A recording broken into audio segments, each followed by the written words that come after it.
What is up, y'all? We're here for our weekly energy oracle forecast. We are taking a look at the week ahead and seeing what kind of spiritual weather the cosmos have in store, what kind of energy we'll be living in. So we've got Union is the first card out. This is like right along with the rest of the messages that we've been getting for the last couple of weeks. I know in my personal weekly reading today, themes of inner union were coming up. And I feel that like all the work that we've been doing for all the time we've been doing it, but it seems like we've really hit like this turning point over the last few weeks where it feels like we've been working at something for so long and not feeling any major results. And then suddenly it's like all of the effort has begun to accumulate and finally start to make a difference. And so we've been talking about this like kind of sense of well-being that's kind of coming in and a stability that we've never known this consistently, a feeling of groundedness and certainty and detachment from the usual fears and hangups and baggage. And so we are becoming more aligned, mind, body, soul, and spirit. And we're beginning to understand what it is to share affinity with the light of the Creator. What that feels like, what that looks like when we're faced with a moment where we could go one way or the other. And so the contrast between what feels in alignment with our highest good, with our higher self, is like amplified from the feeling of what is not in alignment with our highest self and with our higher destiny. And so it's becoming easier to decipher where it is in our mindset that we need to make changes that aren't in alignment with our spiritual soulful goals, with our outer world goals. And sometimes those, cross the streams there. But we can see that like, hey, if I want to, see this dream realized or have this goal attained, then we've got to make adjustments in our day-to-day. And so a lot of that has been evaluating ourselves very thoroughly and very honestly. Maybe you have things in your mind that you ruminate about and you don't even realize you're doing it until you've just wasted so much time and maybe gotten yourself in such a mood and such a tizzy. And then you've started like the creation process going in the wrong direction, going towards chaos. So we're starting to recognize that, okay, I'm going to catch myself when I'm ruminating and I'm going to nip it in the bud and I'm going to refocus and recenter my intention and recenter my attention and make that more of a discipline, more so that I can get that energy laser focused on what I want to put my passion and my attention into. Same with like if you can tighten up your morning routine or any time of day where you feel like maybe you're just scrolling or you're spinning your wheels. I know for myself, one of the things that I noticed was I'm like a big YouTube nerd. Like I watch more YouTube than I ever have watched TV. And that says a lot because I grew up watching TV.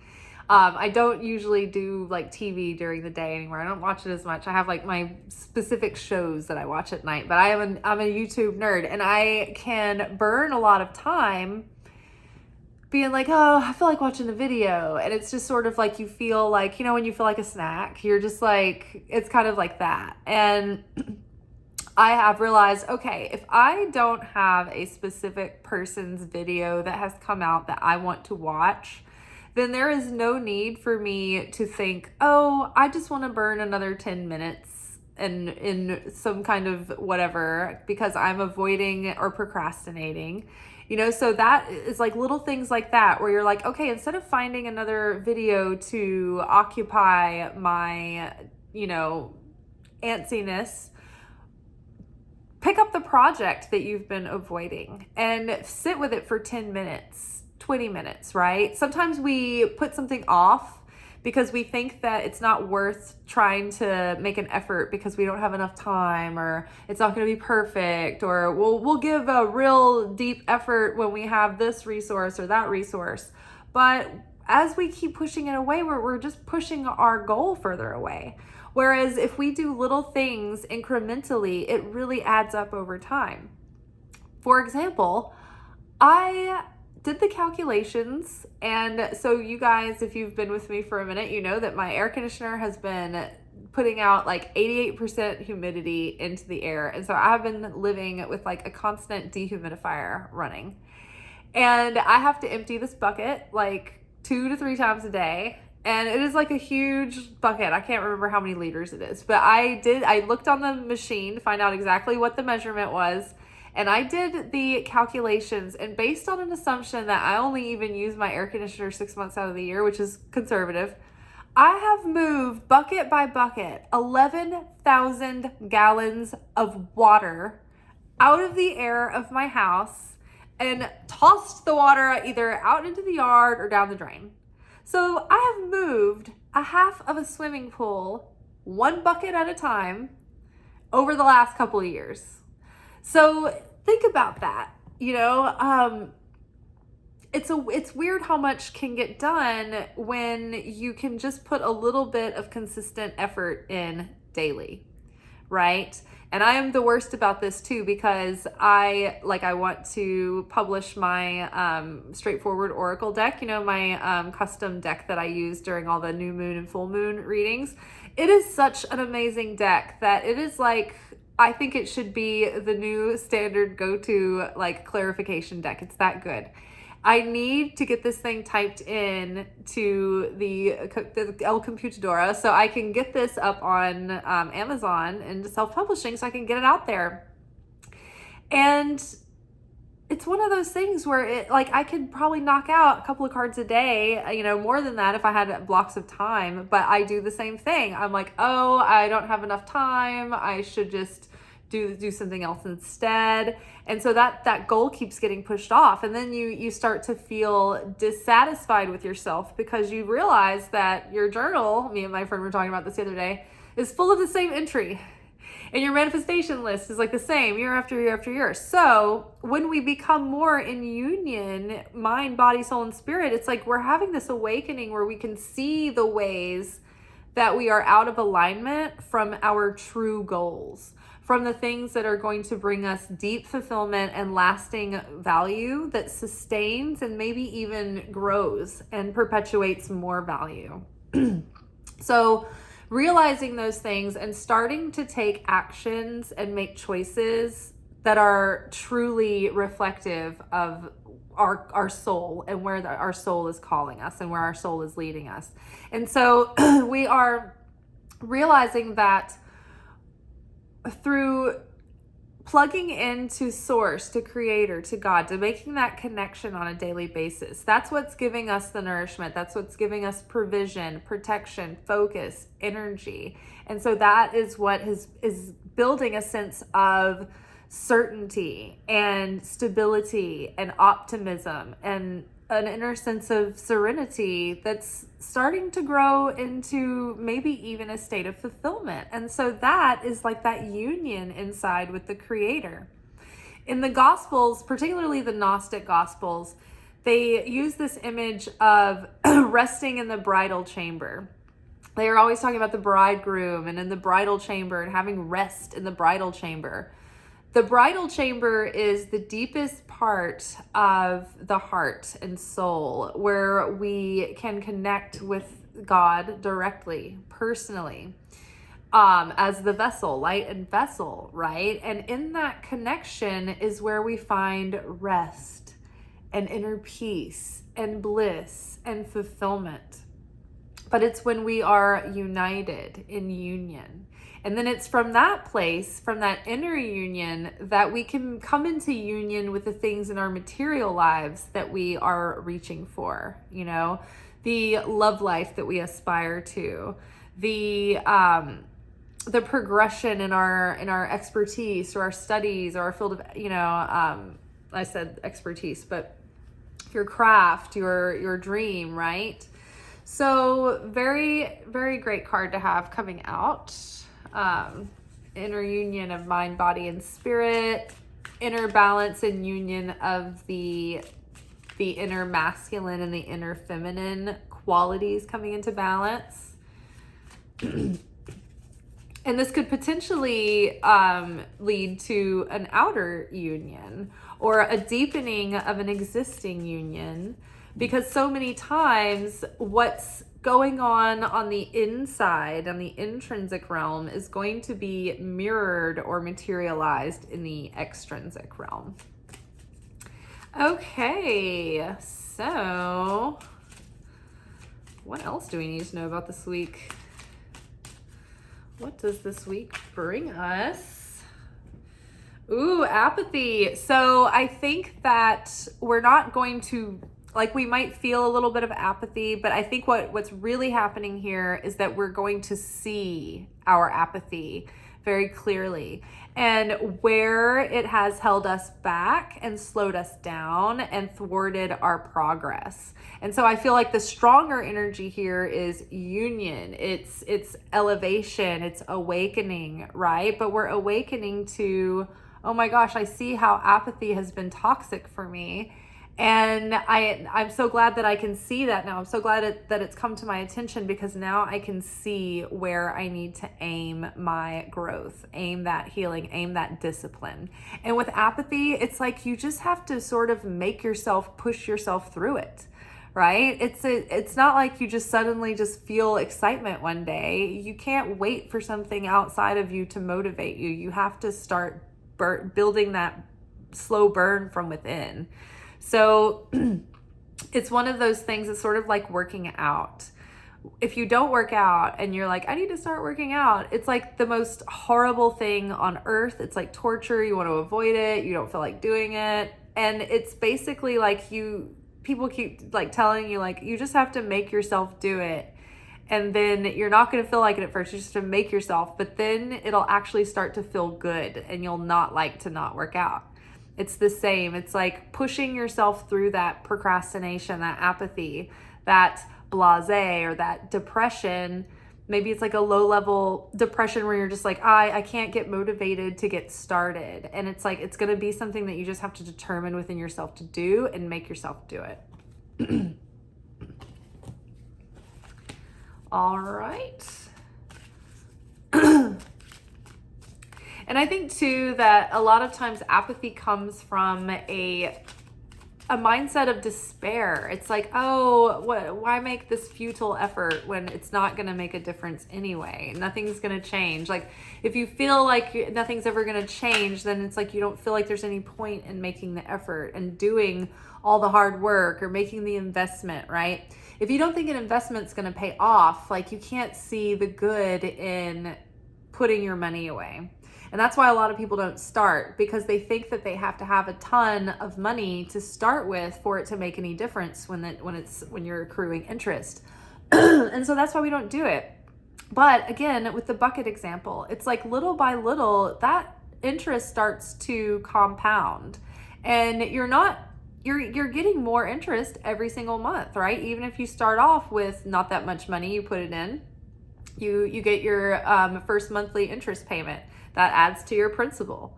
And so then the next month, second month after that, guess what? Your interest rate is going to be bigger than the month before. And that's going to go back into your principal. And it goes on and on and on. It keeps growing and keeps growing and keeps compounding.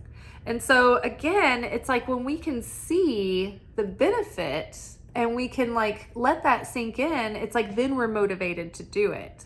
But when we haven't really looked at the value of something and we don't believe that it's going to come to fruition, it's like then we're like, oh, okay, well, I guess I'm just not going to do it. So perhaps there is an issue of trust and faith and certainty that needs to be evaluated along with the apathy. See if they're connected, if there's a connection there. Reflect. So again, looking into this, reflecting on our apathy. Why do we feel this apathy? Where do we think it's coming from? How can we overcome it? heal it and remedy this, right? And instead of, feeling like we have to have something that's motivating or inspiring us, we just know how to keep ourselves in a state of feeling good and feeling motivated. And it's like, we're not always going to feel good and feel motivated. That's why you have to have the discipline and the self-mastery to be able to set a strong boundary with yourself and keep promises to yourself. And even when you don't feel like it, you're like, you know what? This is going to be the time that it makes the biggest difference. It pretty much always happens this way, that I will come in on Saturday night from work and I do not feel very focused and very mentally astute to do the Secret Teachings of Jesus video. Because those are pretty heavy, and not necessarily heavy like downtrodden, like heavy mood, heavy handed, but they're thick. I mean, this is like complex material. And so sometimes I feel like, I won't even be comprehensible. I'll just be saying nonsense. And it's in those times where I'm like, no, I need to do this video tonight. I can't give myself excuses and justify my way out of it, because that is the opponent trying to make sure that I don't make this video, because this is probably going to be a video that makes a big difference in someone else's life today. So usually the times when it's the hardest to overcome your flesh, the body consciousness is so heavy. It wants to be comfortable. It wants to be pacified. When it's so tempting to just go with the body consciousness and be lazy or give into our temptation, it's like that's the time when practicing the restriction and practicing the discipline and the self-mastery is going to reveal even more light than had it just been a normal day where it was easy for you. The ego comes up this week too. So this is very interesting how we have union in the beginning of the anchor of the message. And then it's like, reflect on your apathy and watch your ego. Really be the observer of your ego this week, because you're going to see what is standing in the way of being in that inner fulfillment and in that flow where things just start coming together on the outside as well. Because when things are in harmony and in ease and in wholeness on the inside, then that is reflected on the outside. And it's even reflected in our wellness and in our health, right? And it's not just, nicer things start happening to you. It's like your physiology starts reflecting that as well, which relates back to the Secret Teachings of Jesus video last night, which was a portion from the Gospel of Philip called True Flesh. And it's about immortality and the like. So if you're curious, you can go watch that episode after we're done with this one. So watch your ego, watch the lies that it tells you, watch your scarcity, watch your fear, watch your lack, watch your doubt, watch your apathy, watch your short attention span and shiny object syndrome and tendencies to be non-committal and procrastinate. Really reflect on these this week, because we are shining a light on that shadow, on that darkness, and we're elevating it and we're reintegrating. And so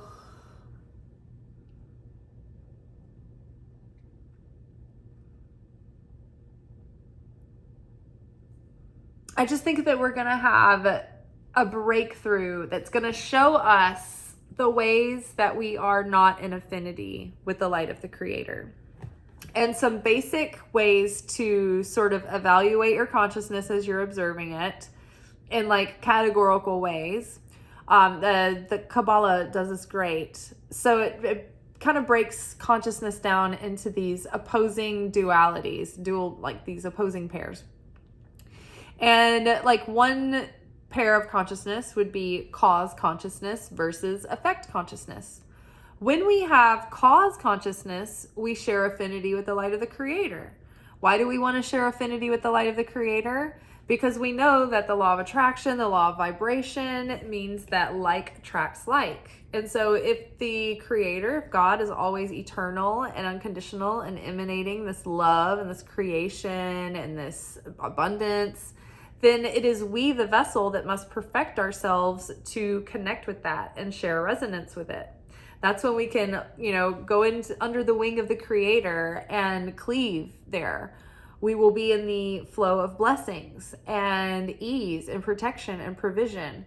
But when we start to cultivate like things that are not in affinity with the light of the Creator, judgment, criticism, apathy, prejudices, grudges, anger, bitterness, grief or sadness that's like wallowing in sadness, not just like healthy grief, but like hanging on too long, right? So we're seeing these ways that we take ourselves out of that affinity with the Creator, and that causes us to become separate from the Creator, right? So learning to have affinity with the light of the Creator keeps us in union with the Creator and keeps us in the flow of blessings. Whereas the ego comes in and it's the tool of the opponent, and the opponent's goal is to keep us out of affinity, out of alignment with the light of the Creator, separate us from our blessings, and prevent our souls from ever fulfilling their ultimate expression. So we have cause consciousness versus effect consciousness. Cause is the light. Let there be light. The light is always emanating. It is eternal. It doesn't fluctuate. It doesn't stop and go, start and go. It's always flowing, right? Like the sun. It doesn't wane and wax like the moon. It is ongoing. It is we that turn away from the light. So being the cause, the light isn't affected by anything. The light doesn't change its mind. The light doesn't have it doesn't get caught in the wake of whatever we are putting out in the world. We are the ones that are affected. We are effect consciousness. So if we want to be more like the light, we have to train ourselves to not be so affected and to be stable and consistent. And be like the light, be the cause, be eternal, be unfluctuating in our strength and in our trust in the Creator and in our certainty that the Creator can be in all things and is in all things, and everything is ultimately playing out to awaken our soul and open it up and elevate it into its highest form, into its highest potential, to its highest destiny. So cause consciousness versus effect consciousness. Effect consciousness is, well, I can't be satisfied until I have this, or I won't be happy until I reach this goal, or all the circumstances are uncertain and therefore I'm going to be a nervous wreck. You're affected by the outer circumstances. Tonight we had a very irritating crowd in the restaurant, and we were all very affected. We were just like, oh, these people. It was like we were even laughing at ourselves. We were just like, we can't even deal with it. But that like snowballed into like we all made terrible money. It was the worst people. And it's like, it's the times when no matter what happens during this shift, like I make great money if I can just stay in the same state of consciousness, same mood, not be affected by anything. You set the thermostat for your mindset, your mood, your vibe, and you keep it there. It's a discipline. It's a practice. It's not like it's just like you learn to do it and that's it. It's just like an ongoing, let's see if we can do this time kind of thing. And then you rebound. You're resilient. Whenever you catch yourself out of that affinity, you can just snap right back. That's the grace of God, right? It's that how quickly we can fall, but how quickly we can reconnect as well. If we're aware of it, we practice and we choose to. So cause consciousness versus effect consciousness, building towards being the cause and not the effect.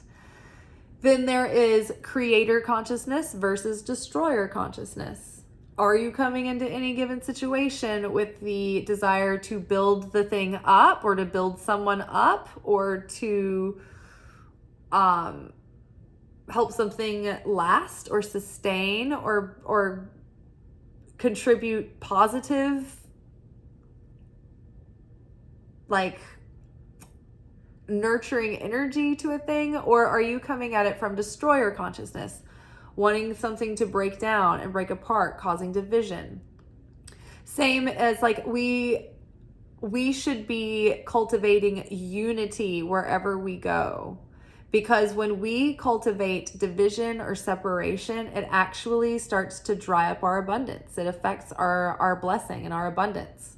So cultivating unity over separation and division, cause consciousness versus effect consciousness, creator consciousness versus destroyer consciousness, sharing consciousness versus taker consciousness.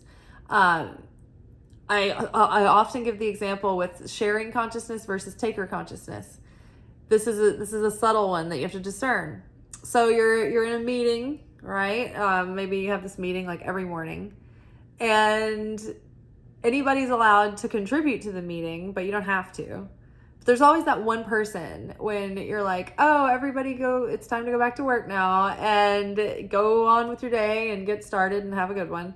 It's like that one person who always feels like they either just want to hear themselves talk or they want to prove that they're worth their paycheck, and they bring up something that is completely superfluous that we don't need to discuss in the meeting. We already don't need a meeting every day. You know, it's like one of those things.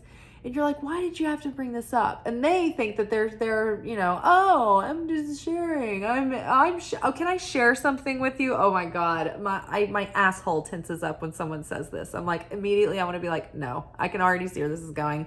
Keep it to yourself. No, you may not share this with me. It feels like an attack.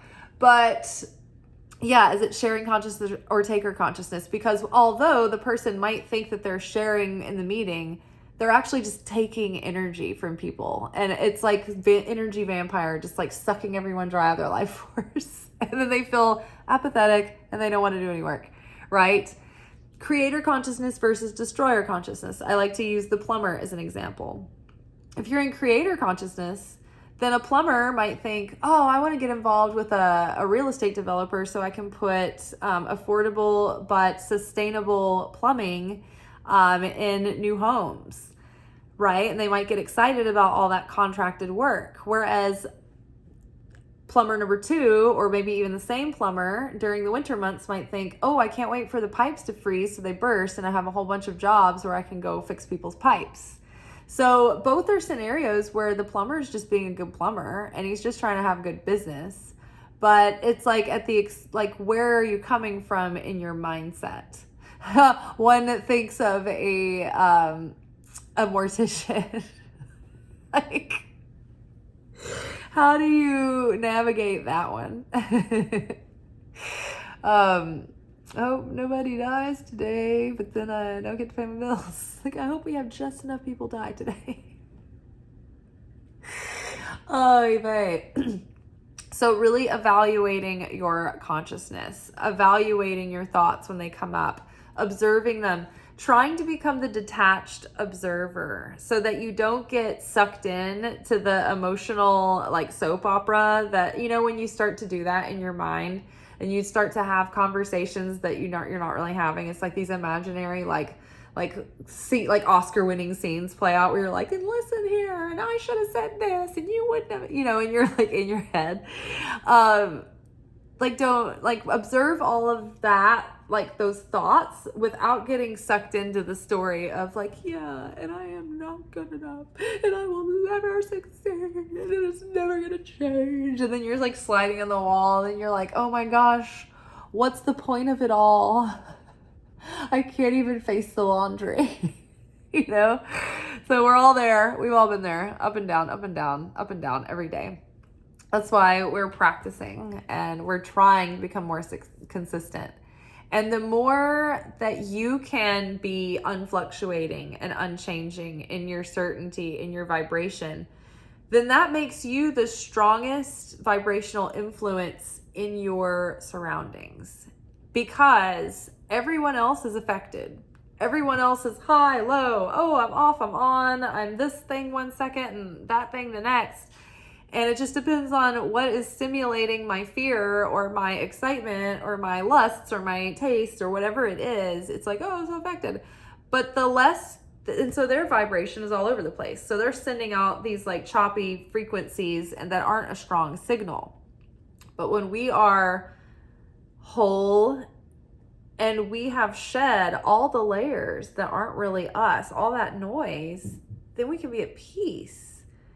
and we start to get really in touch with our true authenticity, and then we're kind of resonating at this base rate that's just our natural essence. And so then that, if we can keep that consistent and not be so up and down all over the place, the longer that we have that consistency, the stronger our signal is that we radiate out into the cosmos, right?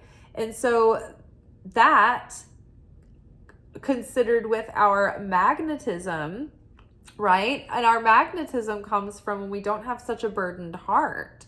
When we are feeling good and we're feeling worthy and we're feeling, certainty and trust and faith, it's like all of a sudden, and we feel passion for what we're doing and excitement. We feel joyous and playful and good, and we feel ease and harmony. It's like that makes us so magnetic. When we feel confident, when we face fears and we feel like we're adequate to handle the situation, it's like it makes us so magnetic. So our magnetism, our passion, combined with our consistent frequency gives us the power to influence the stuff of creation, right? That gives us that manifesting power, that we can then start drawing in the things that match our frequency, the things that'll raise us even higher. So, all right, you all, let's just take another loop back. We've got union, followed by apathy. In what ways is our apathy keeping us from being in union with the Creator, with our higher self, with our higher destiny, with the goals that are dear to our heart and our dreams? So we have reflect on that. What could be standing in the way? And then also reflecting and observing the ego this week as it comes up. What ways does the ego try to trick us? What ways does the ego try to scare us, to keep us small, but keep us apparently safe, right? According to the ego. So observe the ego and observe the tricks of the ego without getting sucked into the soap opera. And then when you can put that light on it and observe it from a state of detachment, it loses its power. It loses its potency, and it loses its effectiveness. So that is pretty amazing. All right, you all, that is all for tonight. Out on my jog today, I almost didn't go running, but I was like, you know what? I'm going to go running today. I am going to follow that bliss. I'm going to go run. I'm going to ground. I have been wanting bulb flowers, like classic Southern bulb flowers, for years now, and it just never seems to make it into my gardening budget. And I was on my jog, I noticed that this lady had cleaned out her flower beds. She has 1 billion irises, and she had like 2 big grocery bags. Probably more than that had been on this tarp, but there was 2 bags left of free irises to take. And so I was able to finish my run, go home, grab my car, and go back and grab the irises. Like, y'all, how often do I come home with like gifts and treasures from the universe? I've had the chairs in the last couple of weeks. I had that, the big crystal, the smoky quartz, Jersey quartz that I found that was like this big. And now today, like 2 bags of iris bulbs, like tons. And I was able to pot some of them, and then it rained before I went to work. So yay. All right, y'all. God is good. See you tomorrow for our anchor message, where we will get our weekly spiritual lessons for the week ahead. All right, see y'all. Thank you for watching. If you enjoyed this video and you got something out of it, then please give it a like. Subscribe to the channel. Turn on notifications to be notified of when I drop content. Like the videos, comment, share them. Anything that you do helps these messages get out to other people who need them. So you watching a video and taking an action on it actually makes a positive difference in someone else's life.